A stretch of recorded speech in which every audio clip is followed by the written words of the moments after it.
ಮೂಲಭೂತ ಸೌಕರ್ಯಗಳಿಂದ ವಂಚಿತವಾದ ಯಲಗಲಹಳ್ಳಿ ಗ್ರಾಮ. ಶಿಡ್ಲಘಟ್ಟ ತಾಲೂಕಿನ ದಿಬ್ಬೂರಹಳ್ಳಿ ಗ್ರಾಮ ಪಂಚಾಯಿತಿ ವ್ಯಾಪ್ತಿಯ ಯಲಗಲಹಳ್ಳಿ ಗ್ರಾಮ. ಚರಂಡಿಗಳಲ್ಲಿ ಕಸ ಕಡ್ಡಿ ಕೊಳೆತು ದುರ್ವಾಸನೆ. ಗ್ರಾಮದಲ್ಲಿ ರಸ್ತೆ ಮತ್ತು ಮೋರಿ ನಿರ್ಮಾಣ ಮಾಡಲು ಗ್ರಾಮಸ್ಥರ ಒತ್ತಾಯ. ಬೀದಿ ದೀಪಗಳು ಇದ್ದು ಇಲ್ಲದಂತಾಗಿದ್ದು ಕತ್ತಲಲ್ಲಿ ಕಾಲ ಕಳೆಯುತ್ತಿರುವ ಗ್ರಾಮಸ್ಥರು.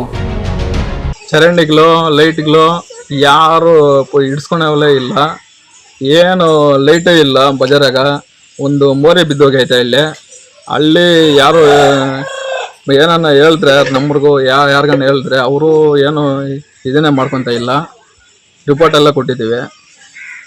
ಚರಂಡಿ ಕ್ಲೀನ್ ಮಾಡೋರು ಇಲ್ಲ, ಜ್ವರ ಎಲ್ಲ ಬರ್ತೈತೆ. ಇಂಥದ್ದೆಲ್ಲ ಸಮಸ್ಯೆ ಐತೆ ನಮ್ಮೂರಾಗ.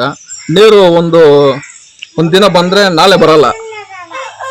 ವಾಟರ್ ಮ್ಯಾನು ಪೈಪು ಒಡೆದೋಗಿದೆ ಅಂತ ಏನೇನೋ ಸಮಸ್ಯೆ ಹೇಳ್ತವ್ರೆ. ಶಿಡ್ಲಘಟ್ಟ ತಾಲೂಕಿನ ದಿಬ್ಬೂರಹಳ್ಳಿ ಗ್ರಾಮ ಪಂಚಾಯಿತಿ ವ್ಯಾಪ್ತಿಯ ಯಲಗಲಹಳ್ಳಿ ಗ್ರಾಮದಲ್ಲಿ ಚರಂಡಿಗಳು ಅವ್ಯವಸ್ಥೆಯಿಂದ ಕೂಡಿದ್ದು ಕಸಕಡ್ಡಿ ಕೊಳೆತು ದುರ್ವಾಸನೆ ಬೀರುತ್ತಿದೆ.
మోరీ పడిపోయింది.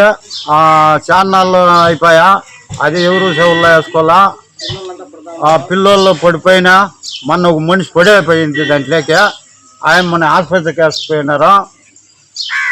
చరండీలు నిండిపోయిండాయి. లైట్లు లేవు ఊర్లో, మబ్బులా మల్లాడుతూ ఉంటాము. కాయలాలు చేస్తే చరండీలు నిండిపోయి ఊరికి సేవ చేయాల, ಸೌಕರ್ಯ చేయాల. ಗ್ರಾಮದಲ್ಲಿ ರಸ್ತೆಗಳು ಮೋರಿ ಇಲ್ಲದೆ ಓಡಾಡಲು ಸಾರ್ವಜನಿಕರು ಪರದಾಡುತ್ತಿದ್ದು ಗ್ರಾಮದಲ್ಲಿ ಬೀದಿ ದೀಪಗಳು ಇದ್ದು ಇಲ್ಲದಂತಾಗಿದೆ ಎಂದು ಗ್ರಾಮಸ್ಥರು ಆಕ್ರೋಶ ವ್ಯಕ್ತಪಡಿಸುತ್ತಿದ್ದಾರೆ.